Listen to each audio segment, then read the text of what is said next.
मुसलमानों के जो हक और हकूक हैं वो मिलना चाहिए था।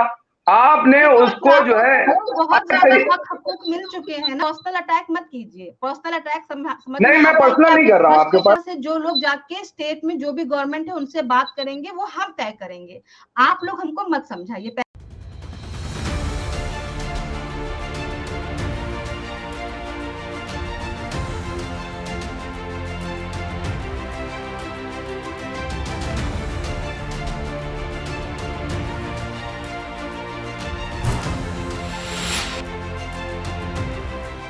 दोस्तों, मैं हूं आपके साथ अंबर जैदी और स्वागत है आप सबका हमारे आज के खास कार्यक्रम में। हैदराबाद में हुए भारतीय जनता पार्टी की जो राष्ट्रीय कार्यकारिणी की मीटिंग हुई, उसमें जब से प्रधानमंत्री मोदी ने पसमानदा मुसलमानों को जोड़ने की बात कही है, तब से पसमानदा मुसलमानों को लेकर एक बहस छिड़ी और बीते हफ्ते उत्तर प्रदेश में भी पसमानदा सम्मेलन रखा गया, जिसके बाद एक बार फिर से ये चर्चा हुई है कि आखिर बीजेपी पसमानदा मुसलमानों की बात क्यों कर रही है। इससे पहले पसमानदा मुसलमानों का इस तरह से जिक्र या इस तरह से उस पर कोई बहस नहीं हुई है, क्योंकि अगर हम जिन लोगों को ये नहीं पता कि पसमानदा मुसलमान कौन होते हैं, पसमानदा अगर हम भारत में मुसलमान आबादी का बड़ा हिस्सा उसकी बात करें, यानी कि 80% के लगभग जो मुसलमान हैं पसमानदा, यानी कि जो पिछड़े हुए लोग हैं वो पसमानदा मुसलमान कहलाते हैं। आज इसी पे हम चर्चा करेंगे। हमारे साथ दो खास मेहमान मौजूद हैं, आमना बेगम और सैयद जवाद पॉलिटिकल एनालिस्ट है और आमना बेगम पॉलिसी एनालिस्ट है। दोनों आप दोनों का बहुत बहुत स्वागत है। शुक्रिया अमर, बहुत बहुत शुक्रिया आपका।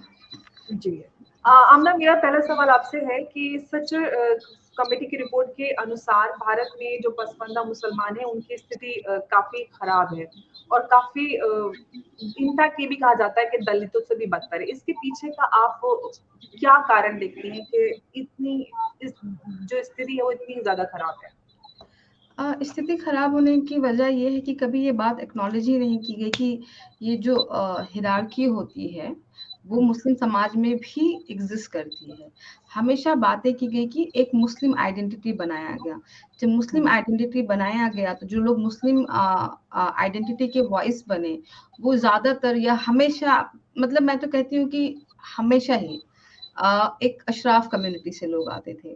तो जो अशराफ कम्युनिटी से लोग आते थे उनके जो प्रायोरिटी होते हैं वो बहुत डिफरेंट होते थे। उनकी जो इमीडिएट जो उनका नजरिया है पूरे भारत को लेकर के वो भी बहुत अलग होता था। तो उनकी समस्याएं भी अलग होती थी। तो जो एक 90% या 85% बोलते हैं, काफी जो इंटेलेक्चुअल है पाशमानदा समाज के जो तबका है, उनकी जो समस्याएं थी वो कभी आ ही नहीं पाई मेन स्ट्रीम मीडिया में।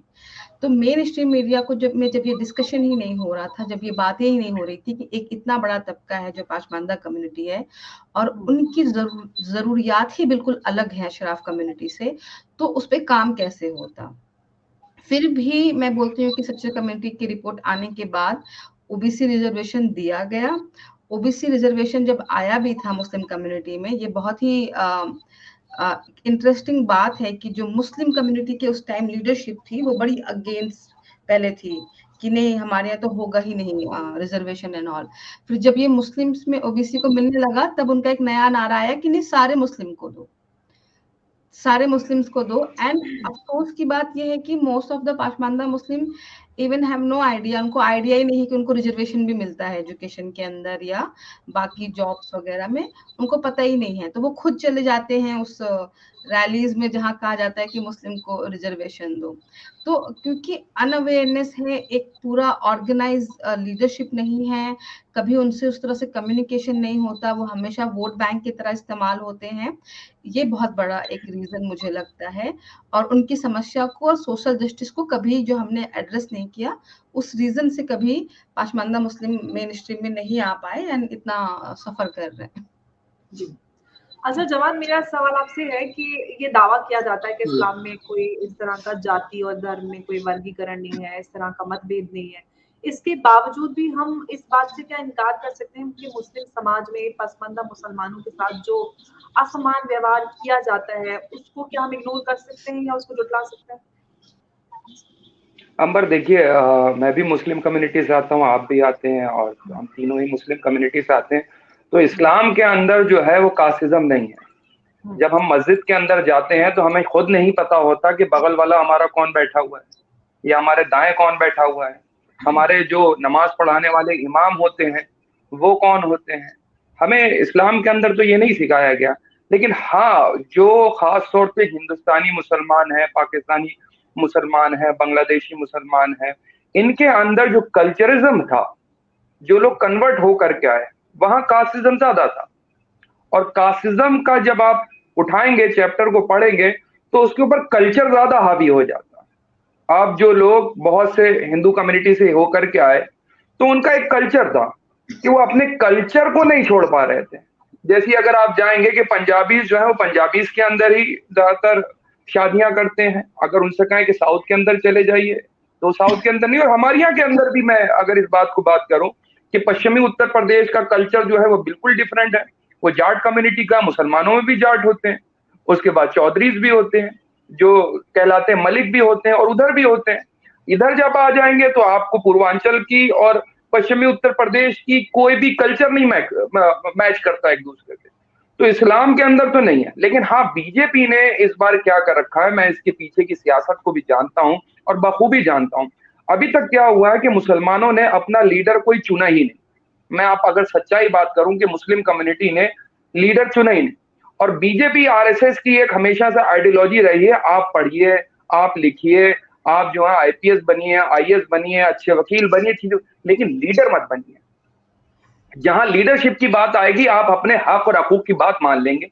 जैसे अंबेडकर साहब के वक्त में एक वक्त पूरा दलित समाज ने एक मान लिया कि ये हमारे लीडर है। मुसलमानों के अंदर माना नहीं। मुसलमान जो है वो पार्टी पॉलिटिक्स के पीछे ज्यादा घूमता रहा, अपनी पॉलिटिक्स की बात नहीं करी। अगर आज जो है बड़ी जो है पासमानदा मुसलमानों की जो है बड़ी फिक्र है भारतीय जनता पार्टी को, तो सच्चर कमेटी की रिपोर्ट है ना, कुंडू कमेटी की रिपोर्ट है, लागू करिए। कौन मना कर रहा है? हम भी तो यही बात कर रहे हैं। हमने कौन सी अलग बात करी? ये आप पॉलिटिकल छलावा जो देने की बात कर रहे हैं उसको मुसलमान बखूबी जानता है। उसको समझाने की इस चीज की जरूरत नहीं। लोग कहते हैं कि मुसलमानों में पॉलिटिकल शऊर नहीं है, उनको पॉलिटिक्स की समझ नहीं है। मुझे लगता है कि मुसलमानों में बहुत अच्छी है। लेकिन जब भी कोई लीडरशिप डेवलप होती है उसको सबसे पहले कमजोर कर दिया जाता है कि मुसलमानों की आवाज में आप आईएएस बनिए, पीसीएस बनिए, जो बनना है बनिए, लेकिन लीडर मत बनिए। और याद रखिए अंबर, जिस कौम का कोई लीडर नहीं होता है ना, वो कौम जो है उन्हीं जानवरों के तरीके से होती है। मेरा अपना जाती नजरिया, अपना इत्तफाकी रख सकती है। जिस कौम का लीडर नहीं होता है वो जानवरों से ज्यादा बदतर। क्योंकि आप देखिए एक शेर जो है वो कई जो है हिरणों का शिकार कर लेता है, अल्लाह ताला ने उसको भी सींग दी है। आप अगर अपनी ताकत को, अपनी कुव्वत को नहीं समझ पा रहे हैं तो इसके लिए आप दूसरों को ऊपर जो है उंगली नहीं उठा सकते। जिस दिन आप अपनी कुव्वत और ताकत को समझेंगे, अपने वोट बैंक के संविधान को दिए हुए राइट को समझेंगे, आपको हर पॉलिटिकल पार्टी उठाएगी। आज भी हिंदुस्तान के अंदर, अपने भारत के अंदर लगभग लगभग 50 सीट ऐसी हैं लोकसभा के अंदर जो मुस्लिम बाहुल क्षेत्र से आती हैं। अब आप दलितों का देखिए, बड़ा खूबसूरत पस मंजर है। और क्या मुसलमानों के बीच जो है बहुत अच्छा पॉलिटिकली उनको वीक करा गया है क्योंकि वो पॉलिटिक्स की तरफ ध्यान ना दे। बड़ी अच्छी आपको बताता हूं, जहां पर दलित बहुल क्षेत्र है तो वहां पर दलितों को जो है सब लेना चाहते हैं, है ना। चाहे भारतीय जनता पार्टी हो कि दलित जो है वहां पे 40%, 35%, 50%, 52% है। ये कॉम्बिनेशन में बता रहा हूं। सभी सियासी पॉलिटिकल पार्टीज जो है वो इस चीज को करती है कि दलितों को दे देंगे, मैंने जो है इतने दिए, मैंने उतने दिए। लेकिन जब मुसलमानों की साहब बात आती है तो क्या होता है? अब तो आलम यह हो गया है कि मुसलमानों की जो पॉलिटिकल लीडरशिप है उससे भी दूरी बनाई जा रही है कि भाई फलाना स्टेज पे जो है कोई मुसलमान ना नजर आए। और इसको करने का जो मंसूबा चलाया जा रहा है भारतीय जनता पार्टी ने चलाया, उसको हम बखूबी जानते हैं। तो ये मुसलमान को बेवकूफ समझना जो है वो बंद कर दिया जाए। हम अपनी लीडरशिप, अपनी पॉलिटिकल आइडियोलॉजी वो खुद चुनते हैं और खुद डिसाइड करते हैं। क्या भारतीय जनता पार्टी को मुसलमानों को वोट नहीं मिलता है? सवाल है उसी से हुआ जुड़ा हुआ मैं सवाल आमना के पास लेकर आ रही हूँ। आमना, हम सब जानते हैं कि पूरा क्लियर है कि जो पसमंदा समुदाय है उसको, उसके अधिकारों को या उनकी जो पूरे मसले रहे उनको पूरी तरह से दरकिनार करके जो हमारे देश का एक अशराफ वर्ग था वो एकदम से उनके हितों का एक स्वयंभू संरक्षक बन गया। और जैसे संगठन है all India Muslim personal law board जैसे, उसमें भी अगर हम देखें जो लीडरशिप है वो अशराफ उसका नेतृत्व करते हैं। तो वहां जो असंतुलन है माया ही नहीं ठीक कर पा रही है। दूसरे लीडरशिप की बात करें जो हमारे संगठन है उसमें ही पसमानदाओं को कोई रिप्रेजेंटेशन नहीं मिली, भी आप वहां की बात करते हैं हम ना जी, किस तरह से इसे मैं बैलेंस किया जाए? सैयद जावेद साहब से बहुत सारे मुद्दों पे यहाँ पे डिसएग्री कर रही हूँ। ये मुसलमान वर्ड बोल रहे हैं। पहले जो अशराफ हैं उनको पाशमानदाओं को मुसलमान समझना पड़ेगा। इस्लाम में डिस्क्रिमिनेशन नहीं है, लेकिन आप जाके देखिए ऐसी मस्जिदें हैं बिहार के अंदर जहां पाशमानदा मुसलमानों को नमाज नहीं पढ़ने दिया गया। ऐसी मस्जिदें हैं जहां पे उनको पीछे सफों पे खड़ा किया गया और उनमें से कुछ लोगों ने तो जाके नक्सली उसको ज्वाइन कर लिया, ऑर्गेनाइजेशन को, जस्ट टू फाइट, उसको उससे लड़ने के लिए। ऐसी मस्जिदें हैं आप देखेंगे जो कम्युनिटी में जात बिरादरियों के नाम पे हैं कि ये तो धोबी की मस्जिद है, ये इसकी मस्जिद है। जितने बड़ी मस्जिदें हैं हिंदुस्तान के अंदर, उस सब के ऊपर किसका कब्जा है? उस सब के ऊपर अशराफ का कब्जा है। वहां के इमाम क्यों नहीं बनाते हैं पाशमानदा मुसलमानों को? ऐसा नहीं। मुझे बोलने दीजिए, आपके बोलते वक्त मैंने बिल्कुल कुछ नहीं कहा था, तभी मेरी बारी है, आप सुन लीजिए पहले। दूसरी बात, अनवर अली साहब ने, जो कि पाशमानदा मुस्लिम से आते हैं और एक लीडर हैं, और हाँ वो काफी क्रिटिकल है मोदी जी के। तो पाशमानदा समाज में हर तरह के लोग हैं, हर तरह की लीडरशिप है। उन्होंने एक सर्वे किया था, उस सर्वे के हिसाब से अशराफ कम्युनिटी का जितना पॉपुलेशन है इंडिया में, उससे ज्यादा उनकी रिप्रेजेंटेशन है पार्लियामेंट में, और पाशमानदा मुस्लिम की जितनी पॉपुलेशन है उसके हिसाब से नगण्य है। नगण्य मतलब 0.08%। किसकी लीडरशिप की बात करें? लीडरशिप अशराफ मुसलमानों की। अगर बीजेपी पार्टी ने किसी की लीडरशिप को दरकिनार भी किया है तो वो अशराफ की लीडरशिप को दरकिनार किया है। आप क्यों चाहते हैं कि पाशमानदा लड़े कि हम अशराफों को आप वापस से लीडर बनाइए? आपकी लीडरशिप जा रही है, आपको बुरा लग रहा है तो बहुत अच्छी बात है, आप आइए उसके बारे में बात कीजिए। दूसरी बात, अगर आपकी लीडरशिप जा रही है तो पाशमानदा क्यों लड़े? आप लोगों की लीडरशिप ने दिया क्या है सिवाय कम्युनल पॉलिटिक्स के इंडिया को? हिंदुस्तान में इंडियन पॉलिटिक्स लीडर नहीं रहे पॉलिटिकल, पर हिंदुस्तान के जो मुस्लिम इंडियन पॉलिटिकल लीडर हैं उनका हाल क्या है? आप ओवैसी की बात कर लीजिए। चलिए मैं बताती हूँ आपको। ओवैसी जी ने फतवा लेकर आए थे साउथ उधर, जब हैदराबाद में गवर्नमेंट ने, स्टेट ने बात की कि आपके यहाँ ये सचर कमेटी है और हम चाहते हैं कि जो बैकवर्ड मुस्लिम है उसको रिजर्वेशन दे, तो फतवा लेकर के आए थे वो लोग। तब हम लोग मुसलमान नहीं थे, तब पाशमानदा मुसलमान नहीं था। ये जो, और हिंदू कोई हमारा लीडर क्यों नहीं हो सकता? मुझे ये समझ नहीं आता कि ये किस तरह की बात है कि जो लीडर है वो यही होगा, वो आपके मुस्लिम से ही होना चाहिए। मुस्लिम लीडर्स को तो हमने देख लिया, उन्होंने तो पाशमानदा की बात की नहीं। 75 साल थे ना आपके पास, अब जब बात नहीं की, अब जब पाशमानदाओं के खुद की लीडरशिप आगे आ रही है और अगर उसको बीजेपी जगह दे रही है तो क्यों बुरा लग रहा है? हिंदू समाज में जब दलित की एक लीडरशिप आगे आई थी, उसको बहुत लोगों ने जगह दी। इनफैक्ट मायावती की तो अगर आप देखेंगे तो उनका जो पार्टी के अंदर जो जब यूपी में सरकार बना था वो बीजेपी के सपोर्ट से बना था। ये भी एक बात बता दूं, एक ये भी पॉलिटिक्स होती है जिसमें मुस्लिम और दलित का अलायंस की बात होती है। बहुत तरह के पॉलिटिक्स होते हैं। तो आज अगर पाशमानदा मुस्लिम अपनी लीडरशिप बनाने की खुद बात कर रहा है या अपनी इंटेलेक्चुअल क्लास बनाने की खुद बात कर रहा है, तो मैं कहूंगी कि वो बहुत सही कर रहे हैं, क्योंकि हमारे मुद्दों को तो कोई समझ नहीं सकता ना। हम जिस समाज से आते हैं, हमारे मुद्दे हैं, हमारे एजुकेशन चाहिए हमें, हमारे यहाँ जो एक रिग्रेसिव विचारधारा है हमें उससे लड़ना है, हमारे यहाँ जो जॉब नहीं है हमें वो लड़ना है, हमें कम्युनल पॉलिटिक्स में जाना क्यों है? क्योंकि कम्युनल पॉलिटिक्स का जो अंत का शिकार है वो भी हम होते हैं और कोई नहीं होता। अशराफ मुस्लिम वहां बैठ करके कितनी भी लड़ाइयां लड़ लें, राइट? जब वो ग्राउंड के ऊपर लड़ाई आती है या ग्राउंड के ऊपर आग लगती है तो वो पे कौन करता है? वो पाशमानदा मुस्लिम करते हैं। तो हम क्यों चाहेंगे कि जो पॉलिटिक्स है वो कम्युनल हो इंडिया में? हम तो हमेशा उसके अगेंस्ट बात करेंगे। तो ये बात कहना कि लीडरशिप नहीं है, हाँ हम ना एक सवाल पूछूं, लीडरशिप नहीं थी। एक सवाल पूछूं आपसे, बस आप अपनी कंप्लीट कर लीजिए। एक सवाल पूछूं। लीडरशिप नहीं थी, बट ऐसा नहीं है, अशराफ की लीडरशिप थी, पाशमानदा मुसलमानों की कभी लीडरशिप नहीं थी। पाशमानदा मुसलमान हमेशा भेड़ चाल की तरह पीछे रखे गए। एक मैं सिंपल सा आपको और एग्जांपल देती हूँ। बाबरी मस्जिद का जो केस लड़ा था, वो लड़ने वाले जो कोर्ट के अंदर थे वो पाशमानदा थे। जब गवर्नमेंट ने बोला कि ये लो फंड, ये लो जमीन, तो जो बाबरी मस्जिद की कमेटी बनाई गई उसमें उसी के बेटे को जगह नहीं दिया इन्होंने। सारे के सारे अशराफ है वहां पर। तो क्यों जब जगह देने की बात आती है, चाहे वो all India Muslim personal board हो या बाबरी मस्जिद का जो कमेटी हो, वहां पे हम क्यों गायब हो जाते हैं?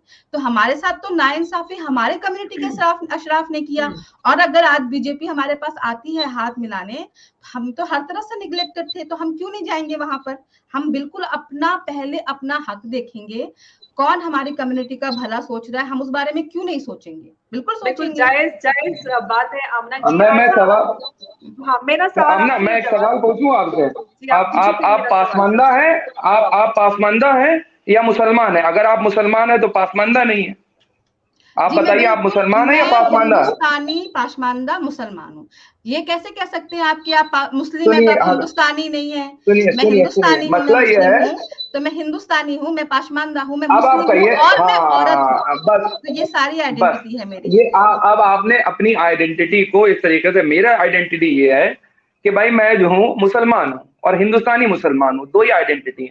बाकी अब आप जो है उसको अलग अलग करके देखना चाहती है, वो आपका अपना नजरिया हो सकता है।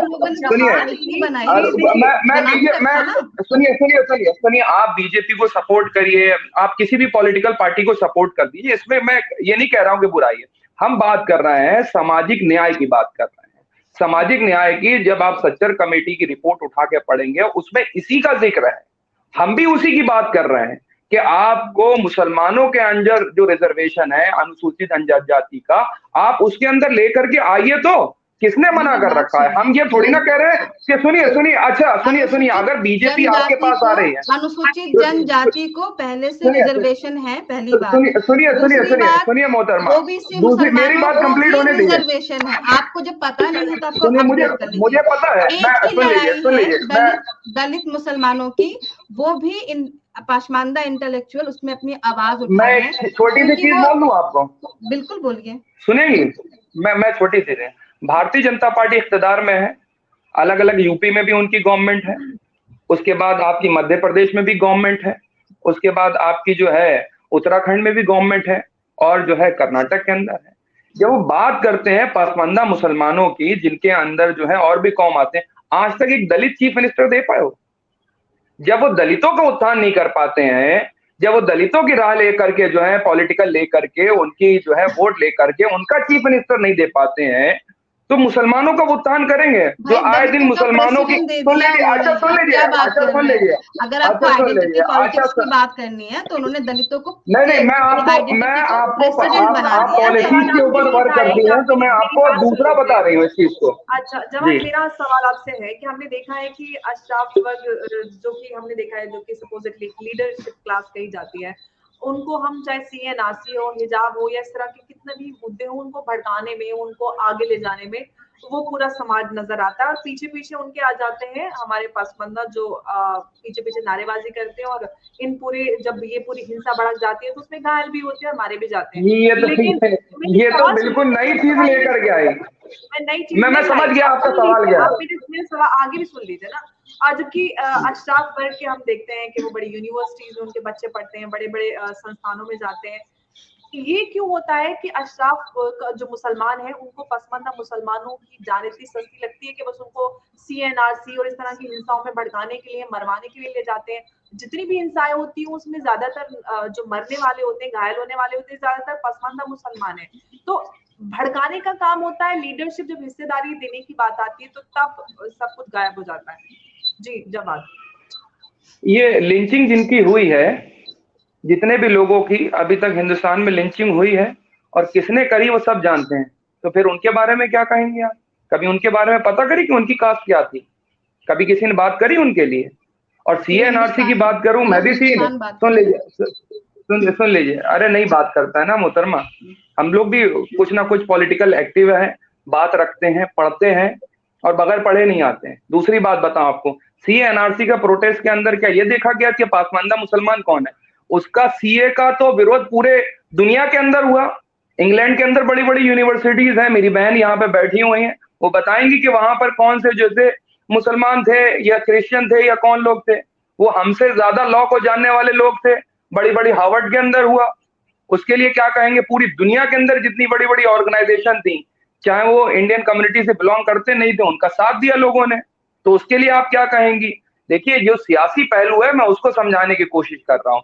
सियासी पहलू अगर नहीं समझ में आता, मैं यही कह रहा हूँ कि भारतीय जनता पार्टी चाहती नहीं। अगर इतनी चाहती होती पासमानदा मुसलमानों के लिए, या खास तौर पर मैं कह रहा हूँ मुसलमानों के लिए, मैं पासमानदा और इन कास्टिज्म पे इतना वो नहीं कर रहा हूँ, मैं कह रहा हूँ कि एक भी टिकट चलिए आप जो है पासमानदा मुसलमानों से दे देते। MLA की कितनी सीटें उत्तर प्रदेश में जो मुस्लिम बाहुल क्षेत्र में जहां पर जो है अंसारी बिरादरी हो गई, जहां पर आपकी जो है धोबी बिरादरी हो गई, तमाम ऐसी बिरादरी, उनको टिकट दे दी, एक टिकट नहीं देती। आज संसद के अंदर एक भी एमपी मुस्लिम नहीं है, और वो पासमानदा मुसलमानों की बात करेंगे। और मुसलमान जो है, समझ लीजिए, ऐसी झोल झपेटी चीजों में नहीं फंसता। अगर आप मुसलमानों को डिवाइड करके रूल करने की कोशिश कर रहे हैं तो मुसलमान नहीं होता। कुछ एक चंद जो बिके हुए लोग हैं, जिनके जमीर बिके हुए हैं, जिन्होंने अपना जो है जमीर बेच रखा हुआ है, वो कर सकते हैं। अभी यहाँ पे लखनऊ के अंदर जो है एक बड़ा सम्मेलन करा गया। अरे भैया, 500-500 1000 रुपए में हम भी टोपी लगा करके हमें बजट दीजिए, हम भी ले आएंगे। बिल्कुल बिल्कुल, जो टोपी सीए रखते और हो, दाढ़ी एनआरसी रखते हो, जो उसमें आते हैं वो सुन पैसे लिया, लेके सीए नहीं एनआरसी, आते, लेकिन वहां पर पैसे लेके लोग नहीं आते नहीं, हैं। बिल्कुल बिल्कुल नहीं आए थे। सीए जो एनआरसी फिर में आपको बिरयानी कितने खिला लोगों को करके पता है? जो बुलाया था सीए एनआरसी में, वो चीज नहीं तो काउंट होगा। बिरयानी लेकिन खिलाना अगर कौन सा जुर्म पासमानदा है? मुस्लिम जाते हैं तो पासमानदा बिरयानी खिलाना मुसलमानों की कौन सा अपनी जुर्म जमीन है? बेच लीजिए। बिरयानी खिलाना आप जुर्म तो है? ऐसे बोलते हुए बिरयानी शर्म खिलाना आती है जुर्म है? पासमानदा मुसलमानों के नहीं बारे नहीं, में। सुनिए, मतलब सुन अगर हम लीजिए, अपने भले के बारे आप में पासमानदा सोचे तो मुसलमानों हमने के अपनी रहबर तो जमीन है नहीं, बेच दी। ठीक है? हमने तो अपनी नहीं जमीन नहीं, बेच हम दी। उनकी बात कर रहे हैं जो अपना जो है भारतीय जनता पार्टी की मैं बात कर रहा हूँ। बहुत सी जगह पैसे जो है, पैसे दे के भीड़ लाई जाती है, मैं उसका पॉलिटिकल पस मंजर जानता हूँ।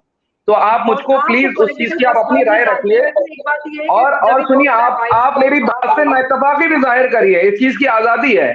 मैं सिंपल ये बात कर रहा हूं कि मुसलमानों के जो हक और हकूक हैं वो मिलना चाहिए था। आपने तो उसको जो है, बहुत ज्यादा हक हकूक मिल चुके हैं ना। कौन से मिले हैं बताइए ना, जो प्रॉपर्टी बताइए है ना, कौन से मिले? अच्छा अब मैं चलिए, आप बताती हूँ बताइए कौन से आपको। मिले। अब मैं बता हाँ रही हूँ ना, बताइए। आप सुनिए तो। वक्फ हाँ। बोर्ड के अंदर, जो वक्फ बोर्ड जो इंडिया का 3rd नंबर का लार्जेस्ट उसके पास जी लैंड है इंडिया का, उसका ऑफ कोर्स जी। ऑनरशिप है, वो भी अशराफ के पास ही है। वो भी अशराफ के अच्छा, पास तो ही वक्फ बोर्ड किसके अंडर में आता है? ऑल इंडिया गवर्नमेंट के अंडर में आता है? बोर्ड है, वो सब भी गवर्नमेंट अशराफ के के अंदर में पास आता में है? है। अरे मेरी अरे बात तो गवर्नमेंट के सुनिए अंदर में ना, आता नहीं मेरी आता है? बात तो सुनिए ना, वो सब भी अशराफ के पास है। आप अब पता मेरी नहीं बात पॉलिसी सुनिए, बनाती। रही बात ये, लीडरशिप की बात हाँ, कर रही हैं आमिना, ये आप आपको समझने की जरूरत है कि लीडरशिप किसको आप मिलती है, पर्सनल अटैक अगर रिप्रेजेंटेशन कर किसको रहे हैं ना, मिलती है तो इन इससे सारी यही संस्थानों मालूम में, ये पड़ता है कि समझने आप की बहुत सुनिए ज्यादा आमना, आप सुनिए, आप आर्ग्यूमेंट भारतीय जनता कीजिए। पार्टी से कहिए कि सैयद मुसलमानों को साहब, आप टिकट दे दें। हम ये आर्ग्यूमेंट नहीं कह कीजिए। रहे हैं कि सैयद अंसारी को साहब, टिकट दे आप दें या आर्ग्यूमेंट किसी और को कीजिए। कर दें। सैयद साहब, आप हाँ, आर्ग्यूमेंट कीजिए, पर्सनल अटैक मत कीजिए। पर्सनल अटैक समझ में नहीं मैं आता है कि पर्सनल नहीं आपकी कर रहा हूँ आपके ऊपर। फ्रस्ट्रेशन दिख आप, रही है। अभी मैंने नहीं नहीं, बोला मेरी कि फ्रस्ट्रेशन अनवर नहीं है। साहब भी एक पाशमानदा मुस्लिम है और हम उनकी भी इज्जत करते हैं, वो बहुत ही बहुत अच्छी एंटी बात है। बीजेपी है, ठीक है। जी हमारे यहाँ मैंने जो उनसे भी होंगे, चर्चा चाहे बात की है। एंटी बीजेपी हो, बीजेपी की नहीं एंटी है, कांग्रेस हो, चाहे बात जो भी गवर्नमेंट हो। से अपने हक और मेरी हकूक बात मांगने की बात है। मेरी बात तो सुनिए आप। या हमारे यहाँ से जो लोग जाके स्टेट में जो भी गवर्नमेंट है उनसे बात करेंगे, वो हम तय करेंगे। आप लोग हमको मत समझाइए, पहली बात। दूसरी बात, स्टेट में जो गवर्नमेंट है वो बीजेपी की, और हम बीजेपी से बात क्यों नहीं करेंगे? हमारे अपने बिल्कुल मसले करिए। हैं, हमारे मसले अगर वो सुलझाएंगे तो हम वहां पे जाएंगे। तीसरी बात, बीजेपी ने आज तक का सबसे बड़ा स्कॉलरशिप दिया है मुसलमानों को। वो स्कॉलरशिप चलिए, अब एक्चुअली आपने हमें बात कर दी चाहिए, तो आपको बता। स्कॉलरशिप हमें चाहिए। दूसरी बात, जो गरीबों को घर बांटा गया है वो बहुत मुसलमानों को मिला है, वो हमें चाहिए, क्योंकि हमारे जो मुसलमान हैं वो गरीब हैं। हमें घर चाहिए, हमें स्कॉलरशिप चाहिए। तीसरी बात, उन्होंने एक योजना लेकर आए हैं शगुन करके, जिसके अंदर अगर आप अपनी बेटियों को ग्रेजुएशन तक पढ़ाते हैं तो आपको वो पैसे देंगे। वो चीज हमें चाहिए मुस्लिम लड़कियों के लिए। अच्छा, हमारी अब आपको लड़कियां बता हैं। दूं। अच्छा सुनिए, अब मेरी अब बात आपको तो बता दूं, सुन लीजिए। आपको मैं बता अब रही आप हूँ। सुन लीजिए, मैं आपको बता रहा हूँ। कम से कम मेरी बात तो पूरी होने दीजिए। बात पूरी हुई अच्छा थी, चलिए दूसरी बात चलिए। तो हम पाशमानदा मुस्लिमों को ये लड़ाई चाहिए, हमें ईगो की लड़ाई नहीं चाहिए। जब आप हिजाब पे लड़ाई करते हैं, जब आप सीए एनआरसी की लड़ाई करते हैं, वहां हमें भेड़ बकरियों के जैसे लेके जाते हैं उनको। हमारे लोग मरते हैं, अगर कोई पे हम करता क्यों है नहीं तो वो जाते? हम करते हैं। जब आप लोग फॉल्ट लाइन के अंदर घी डालते हैं ना, उस आग के अंदर, उसका पे भी हम करते हैं। कि जो लिंचिंग भी होती है वो पे तो हम ही कर रहे हैं ना उसका भी, तो वो भी चीज हम भुगतते हैं। तो आप लोगों को चाहिए कि आप अपनी लीडरशिप का जो तरीका है वो बदलिए। आप कोशिश कीजिए हिंदुस्तान में हार्मनी लाने की, आप कोशिश कीजिए अपने हिंदू ब्रदर से बात करने की, आप कोशिश कीजिए। अगर आज की तारीख में बीजेपी को मेजोरिटी ने चुना है तो क्यों चुना है और वो क्या चाहती है, आप ब्रिज बनाइए। अगर आप ब्रिज बनाते हैं तो आप हमारे लिए काम करते हैं, अगर आप ब्रिज नहीं बनाते बताओ आपको, तो आप अब आप हमारे बोल चुकी इंटरेस्ट के अगेंस्ट काम करते हैं। तो अंबर, असल में क्या है, आमना की जो बात मैं जवाब दे दूं आमना के, आमना का सवाल का जवाब दे दूं। देखिए आमना जो है ना, थोड़ा सा अगर शायद पढ़ करके आती तो वो इस तरीके की बात नहीं करती। मैं अब पर्सनल अटैक आपसे भाई आप पढ़ी लिखी नहीं हूँ मैं, क्यों कर रहे हैं आप? क्यों? मैं लड़की हूँ, मैं डेटा की बात कर रहा हूँ, मैं डेटा की देखिए ये क्या बात है? लगता है कि देखिए मैं जो हूँ ना, अगर मेरे सवाल है तो मैं उनको थोड़ा सा करेक्ट कर रहा हूँ, थोड़ा सा शायद उनको जो है थोड़ी सी स्टडी, लेकिन आप मैं उनको पर्सनल नहीं कर पाया, मैं पर्सनल नहीं पर्सनल बिल्कुल नहीं कर रहा हूँ, मैं उनसे ये कह रहा हूँ स्टडी थोड़ी सी उन्होंने आंकड़ों पे कम करी। उत्तर प्रदेश का आपको बताता हूँ हाल मोहतरमा, उत्तर प्रदेश के अंदर 2016-17 के अंदर जो बजट था वो मुसलमानों के लिए, खास तौर से मुसलमानों डेवलपमेंट के लिए जो है वो था 3,000 करोड़ रुपए से ज्यादा का।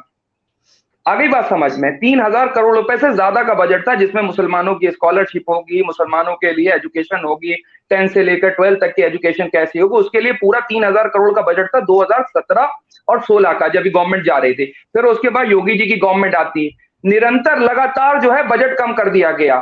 और इस बार का जो बजट है 2022 और 23 का जो बजट दिया है वो 1782 करोड़ रुपए का बजट दिया मुसलमानों के लिए, सारे मुसलमानों के लिए। उसमें सुनिए आमना, उसमें पासमानदा मुसलमानों का जिक्र नहीं करा उन्होंने, ठीक है। निरंतर बजट घटाते चले जा रहे हैं। ये सवाल आप अगर पूछते गवर्नमेंट से, मैं तो इसी चीज का सवाल बार बार गवर्नमेंट से पूछ रहा हूं कि बार बार आप मुस्लिम समुदाय का, आप अल्पसंख्यक समुदाय का बजट क्यों काट रहे हैं, ये सवाल होना चाहिए था। हम बात कर रहे हैं जब आप एजुकेशन की, सुनिए जब आप एजुकेशन की बात कर रहा हूँ, जब मैं डेवलपमेंट की बात कर रहा हूँ, अच्छा उससे पहले का जो बजट, अरे सुन लीजिए मोहतरमा, अब आपने जब कहा था तो मैं सुन रहा था, इसलिए मैं आपको आंकड़ों के साथ बता रहा हूँ। गलत बता रहे हैं ना, आप आंकड़े गलत बता रहे हैं। एक सिंपल सा गूगल कर लीजिए, आपको मालूम पड़ जाएगा 2018 के अंदर योगी ने माइनॉरिटी वेलफेयर बजट बढ़ाया था, घटाया नहीं था। अरे मोहतरमा, मैं बता रहा हूँ 2016-17 का बजट कोट कर रहा हूँ आपको, फिर मैं ये कह रहा हूँ 2016-17 का बजट, इस बार का बजट आप देखिए कितना है, 1783 करोड़ का बजट है, और उससे पहले का जो बजट था 1896 करोड़ का बजट था। फिर आपने 113 करोड़ का बजट जो है वो कम कर दिया इस बार के 2022 और 23 के, जो अभी बजट पास हुआ मई के अंदर। मैं बार बार सवाल इस चीज को उठाता हूं, मैं क्योंकि मुझे तो कास्ट पॉलिटिक्स नहीं करना है ना, मैं सबकी बात करूंगा। मेरे लिए प्रॉब्लम ये होती है, अगर आप समाज को डेवलप करने की बात कर रहे हैं, आप चीजों के डेवलप करने की बात कर रहे हैं, तो भाई आप बजट बढ़ाइए, अच्छे एजुकेशन खोलिए। मुस्लिम माइनॉरिटी, कितनी यूनिवर्सिटीज आपने मुस्लिम माइनॉरिटी खोली यूनिवर्सिटी, जब माइनॉरिटी यूनिवर्सिटी खोलने की बात आती है, चीजों की बात होती है, आपको स्कूल, चलिए आपको स्कूल नहीं चाहिए, आपको अच्छे कॉलेजेस नहीं चाहिए, आपको यूनिवर्सिटीज नहीं चाहिए, आपको पॉलिटिकल हक नहीं चाहिए, आपको नहीं चाहिए, आप सुनिए सब जगह मिलता है, ऐसा नहीं। अरे सुनिए मोहतरमा, क्या है माइनॉरिटी यूनिवर्सिटी में सिर्फ मुसलमानों को रिजर्वेशन मिलती है, हमको नहीं चाहिए minority institution, sorry. Aligarh reservation नहीं मिलती है हमें। अच्छा सुन लीजिए, अरे सुनिए, अरे मोहतरमा क्या है बीच बीच में, अब आप बोल लीजिए तो फिर मैं बोलूं, जब मैं बात कर रहा तो मैं खामोश हो गया, फिर आपको आपत्ति होने लगेगी, तकलीफ होने लगी। मैं इसलिए बार बार कह रहा हूँ, क्या सुनिए क्या है, मैं सरकार से बार बार डिमांड ये करता हूँ, जब आप मुसलमानों के डेवलपमेंट की बात करते हैं तो आप यूनिवर्सिटीज खोलिए, आप स्कूल खोलिए। अच्छा अंबर, अब आप देखिए, बड़ी एक संजीदा बात बताता हूँ आपको, हिंदुस्तान में 2.5% से 3% मुसलमानों के बच्चे जो हैं वो मदरसे के अंदर जाते हैं। अब उसमें मदरसे के अंदर कौन से अशराफ जाते हैं, कौन से जो है पासमंदा जाते हैं, अब मैं उसके ऊपर डिबेट नहीं लेकर के जाऊंगा, फिर मेरी बहन जो है शायद मुझसे नाराज हो जाए, ठीक है। उनके उत्थान के लिए, उनके चीजों के लिए क्या है, मैं बार बार ये कहता हूँ, बाकी जो 96% 97% मुसलमानों के बच्चे हैं, उनकी एजुकेशन की जिम्मेदारी किसके ऊपर है? क्या सरकार से ये सवाल नहीं करना चाहिए कि मुसलमानों के बच्चों को जो है अच्छे स्कूल की जरूरत है? जो 97% मुसलमानों के बच्चे हैं, कौन हक और हकूक की बात कर रहा है उनके? यहाँ पर तो आप अपनी कास्टिज्म पॉलिटिक्स को समझ रहे हैं, लेकिन वहां पे जब आपके बच्चों के एजुकेशन की बात आती है, जब आपके बच्चों की अच्छी तालीम की बात आती है, जब आपके बच्चों के लिए हम कहते हैं कि अच्छा बजट लेकर के जाओ, तो मेरे बच्चे उसमें नहीं आ रहे हैं, मेरे बच्चे नहीं आ रहे उसमें, सारे तमाम मुसलमानों के बच्चों की हम बात कर रहे हैं। कि आप बात करिए, समाज का एक जो है सामाजिक हिस्सा है वो दीजिए। और एक बात याद रखिए कामना और अंबर और जितने तमाम लोग आपके दर्शक हैं, देखने वाले, हक जो है ना वो छीना जाता है, मांगने पर हमेशा भीख मिलती है। अगर आपको अपना हक लेना है तो संवैधानिक तौर पे आपको अपना हक छीनना पड़ेगा, जैसा जो है दलितों ने अंबेडकर जी को मान करके छीना, मांगने पर आपको भीख मिलेगी, ये याद रखिएगा। कोई हक देता नहीं है किसी का, छीनना पड़ता है।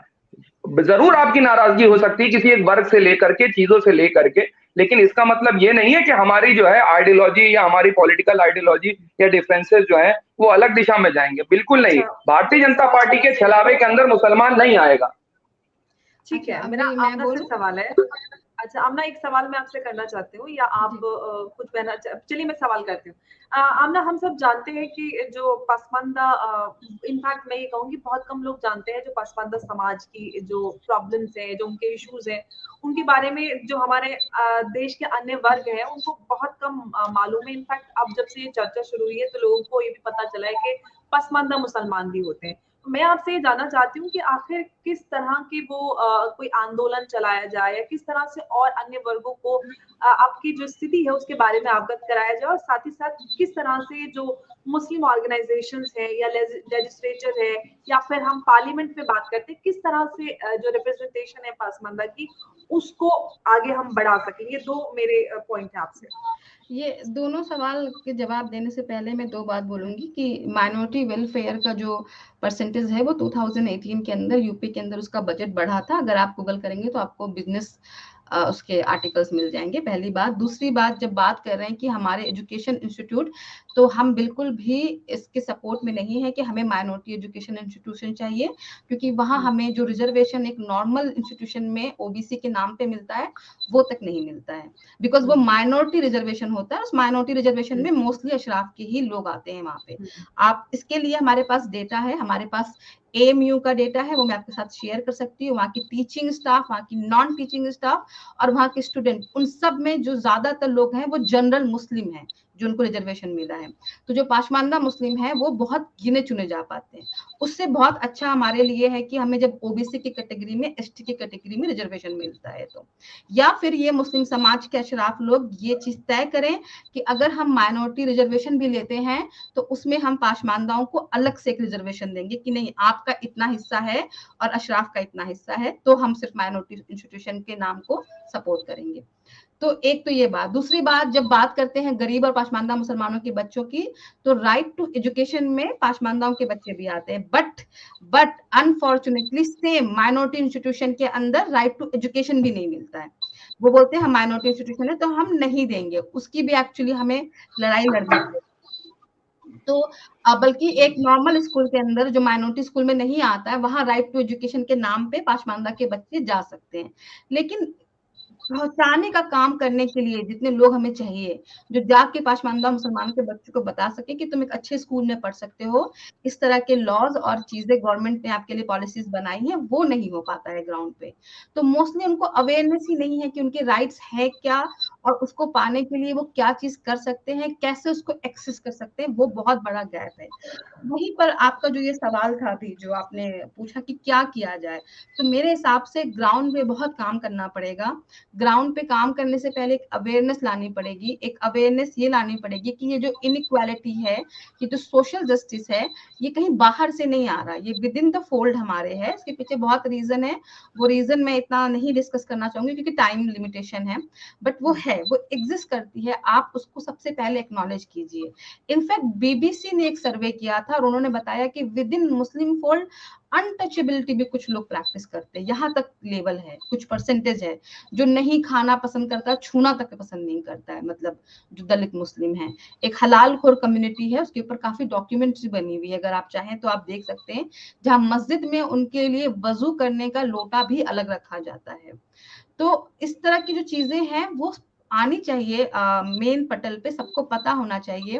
और हमारे ही अंदर से जो लोग हैं, जो पाशमानदा मुस्लिम के पढ़े लिखे लोग हैं, हम लोगों को आगे आकर के जब हम लोग अपने खुद की एक क्योंकि देखिए मोस्टली हमारे पास एंसेस्ट्रल बहुत सारी चीजें नहीं है सपोर्ट करने के लिए, तो हम लोगों की जो पढ़ाई वगैरह भी शुरू हुई है वो एक या दूसरे जनरेशन से, जब हिंदुस्तान आजाद हुआ था उसमें से कुछ लोग सरकारी स्कूल में पढ़ करके अपना करियर बनाने लग गए।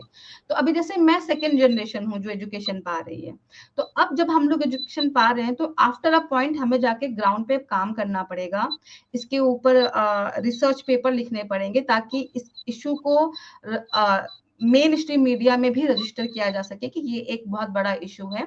और जब पॉलिटिकली हम इसको कैसे लेके जाते हैं, हमें पॉलिटिकली भी गुड बनना पड़ेगा। क्योंकि मैं आपको एक बात बताती हूँ कि एक बहुत पुराने हमारे पाशमानदा एक्टिविस्ट हैं जावेद साहब करके, तो जो वो यूपी में थे तो वो कांग्रेस की गवर्नमेंट में बहुत सालों तक उन्होंने काम किया, और जब टिकट की बात आई तो जो अशराफ कम्युनिटी थी उन्होंने उनसे लड़ाइयाँ कि ये टिकट नहीं ले सकते क्योंकि ये तो पाशमानदा, और ये उनका वीडियो है, पूरा इंटरव्यू उन्होंने दिया हुआ है, आप चाहें तो देख सकते हैं। तो उनको नहीं दिया गया और इस तरह के डायलॉग बनाए गए कि पाशमानदा को तो टाट बिछाने के लिए रखना चाहिए। प्लस जब उनको बड़े मुश्किल से टिकट मिल भी गया कांग्रेस के उस टाइम पे, तो हुआ ये कि जो अशराफ कम्युनिटी थी उसने इंश्योर किया, क्योंकि पाशमानदा समुदाय के लोग जैसे भट्टा बस्ती ईंट की भट्टियों में और इसमें काम करते हैं, तो वो उनका जो मालिक है वो हमेशा ज्यादातर अशराफ होता है। तो उन्होंने यहाँ तक इंश्योर किया कि वो जाके वोट ना दे पाए, उनको छुट्टियां नहीं दी, तो वो जीत नहीं पाए एक मुस्लिम बहुल इलाके से भी होकर के। तो ये चीज भी इंश्योर किया जाता है। यहाँ तक हुआ है कि अगर आप फैजी जी से पूछेंगी कि जो पाशमानदा एक्टिविस्ट है उनको लाइफ के थ्रेट भी फेस करने पड़ते हैं। अगर पाशमानदा मुस्लिम अगर क्रिटिसिज्म करते हैं सर सैयद साहब का, चलिए सर सैयद साहब ने कुछ चीजें अच्छी की है मैं मान लेती हूँ, बट कुछ चीजें उनकी वो बहुत क्लियर थे कि वो अशराफ कम्युनिटी के हितों की बात कर रहे हैं।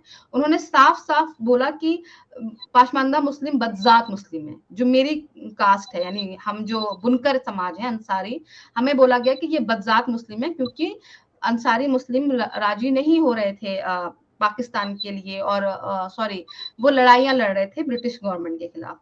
तो इस तरह की गालियां उन्होंने हमें दी हैं, उन्होंने साफ साफ लिखे हैं चीजें, प्रैक्टिस की है अपने लाइफ में, जो कि कास्टिज्म को बढ़ावा देती है। तो हमारे तरफ से अगर उनका क्रिटिसिज्म आता है तो ये बोलने के बजाय कि चलिए ये आपका क्रिटिसिज्म सही है, आप थोड़े ज्यादा हार्श हो रहे हैं, हम ये वाला एक्सेप्ट नहीं करेंगे, वो बिल्कुल राजी नहीं होते बल्कि एफआईआर लिखवा के आ जाते हैं। तो बहुत सारी मुश्किलों का सामना भी पाशमानदा लोगों को फेस करना पड़ा है। 10 साल से पाशमानदा democracy.com से वेबसाइट बनी हुई है, वो ऐसा नहीं है कि वो अभी मतलब मेन स्ट्रीम में आए हैं। हाँ, हुआ ये है कि जब से बीजेपी ने इसको एड्रेस कर दिया, तब से ये लोगों को मालूम पड़ गया, क्योंकि बीजेपी के पास वो एक पावर है, तो वो पावर जो है उसने इस मुद्दे को और मेन स्ट्रीम में और हर जगह बढ़ावा दे दिया। लेकिन हाँ, पाशमानदा समाज की लड़ाई बहुत पुरानी है और अब हमें इसको और अशराफ कम्युनिटी से वो लोग जो लोग सच में परवाह करते हैं सोशल जस्टिस की और सच्चाई की लड़ाई लड़ते हैं, वो भी हमारे साथ आएंगे। जी हाँ, जवाद आप कुछ कहना अंबर थोड़ी यार मुझे लगता है कि मुझे जो है वक्त कम दिया गया। चलिए ठीक है, नजाकत है और चीजें हैं अपनी बात रखने के लिए। देखिए क्या है, मेरी बहन ने कई एक ऐसे मौजू उठाए जिस मौजू को जो है ग्राउंड के ऊपर जो है वो सही साबित नहीं करा जा सकता। जैसे उन्होंने बात करी कि हम जो है हिंदू लीडरशिप को क्यों नहीं एक्सेप्ट करते हैं। अब आपको बताऊं मोहतरमा, यहाँ के खासतौर पे मुसलमानों ने जब 1947 के बाद देश आजाद हुआ तो सबसे पहले अपना लीडर जो है ना पंडित जवाहरलाल नेहरू को माना। उसके बाद जो है आप देखेंगे जाके, और उस वक्त के दौर में जिस वक्त में कास्टिज्म ज्यादा हावी था, उसके बाद सरदार पटेल को माना, ठीक है, अंबेडकर को भी माना। अब आप इस चीज को नहीं समझ पाते हैं, जिन्होंने अपना संविधान लिखा और हम सब भी संविधान से बंधे हुए हैं, इनके ऊपर चीजें हैं, तो उसके बावजूद भी माना। और जिना की बनाई हुई 2 नेशन थ्योरी को यहाँ के मुसलमानों ने रिजेक्ट कर दिया, ये भी शायद आपको इल्म ना हो। तो आप अगर आप उस पस मंजर को यहाँ पे फिट कर है, ये अगर मैं आपको हर आर्ग्यूमेंट में बोलूं कि आप जाहिल हैं तो कैसा लगेगा आपको?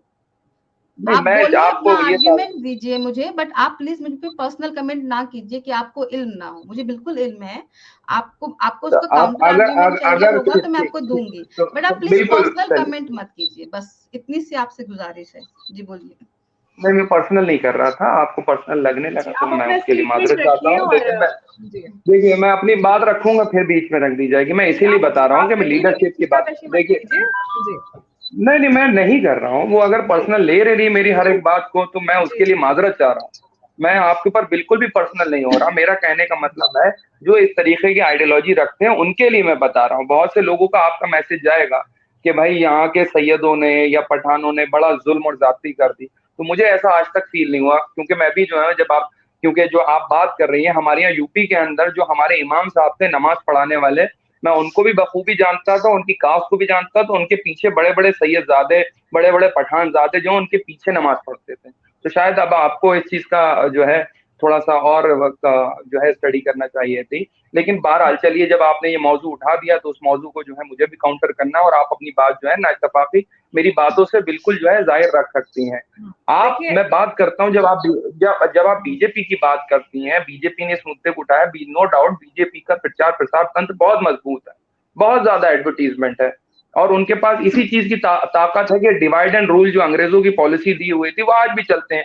अब जैसे वो बिहार में जाएंगे तो वो वहां पर जो है कास्टिज्म पॉलिटिक्स करने लगते हैं, बिहार में जाएंगे तो बिहार में जाकर के यादव और कुर्मी खेलने लगेंगे, यहाँ पर आएंगे यूपी के अंदर खास पश्चिमी उत्तर प्रदेश में जाट और गैर जाट करने लगेंगे, बंगाल के अंदर जाएंगे तो बंगाल के अंदर बिहारी वर्सेस बंगाली करने लगेंगे। तो उनकी एक पॉलिसी है। अब उनको ये समझ में आ रहा है कि 2024 का इलेक्शन जैसे जैसे नजदीक आ रहा है, जो एनडीए के अलायंस है वो धीरे धीरे टूटते चले जा रहे हैं, चाहे दलित समाज में। अब उनको समझ में आ रहा है कि ये मुसलमान तो जो है एक तरफ जो है पॉलिटिकल अपनी आइडियोलॉजी को समझते हैं, अपने वोट को भी जानते हैं। इनके साथ जो हमने नाइंसाफी कर रखी है, अगर हमारे साथ जो छोटे छोटे घटक दल जो जात के आधार पर बनी हुई पॉलिटिकल पार्टीज हैं वो भी टूट रही हैं, अब उनकी समझ में आ रहा है तो मुसलमानों के वोट बैंक में कैसे डेंट लगाया जाए, उसके लिए उनकी ये प्लानिंग है।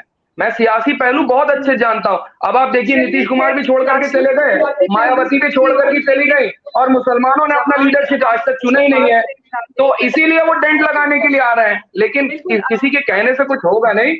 2024 में बीजेपी को लड़ाई जो है ना वो इतनी आसान नहीं मिले। देखिए, राजनीतिक कोई पहलू कुछ भी हो सकता है, लेकिन इस बात से इनकार नहीं किया जा सकता कि जो पसमानदा समाज के इश्यूज हैं उसको दरकिनार किया गया। आज तक उस पर बात नहीं हुई। वो सरकारों की वजह से हुआ है, मुसलमानों के अपर कास्ट की वजह से नहीं हुआ, सरकारों की वजह से हुआ है, सरकारों की वजह से हुआ है। कमजोर मुसलमानों की लीडरशिप आज तक डेवलप ही नहीं हुई मोहतरमा। अगर मुसलमानों की लीडरशिप डेवलप होती, या मुसलमान अपना रहनुमा चुनते, या पॉलिटिकल पार्टीज को वोट दिए गए, किसी लीडर को वोट नहीं दिए गए। उन्होंने पसमानदा समाज के मुद्दों को उजागर नहीं किया, ये बात सच्चाई। आप दोनों का बहुत बहुत धन्यवाद, सैयद जवाद और आमना बेगम दोनों का। आप लोगों ने अपनी अपनी बातें रखी, हालांकि एक मत पर नहीं आ पाए, लेकिन जो सच्चाई है वो है। बहुत बहुत धन्यवाद, नमस्कार, जय हिंद।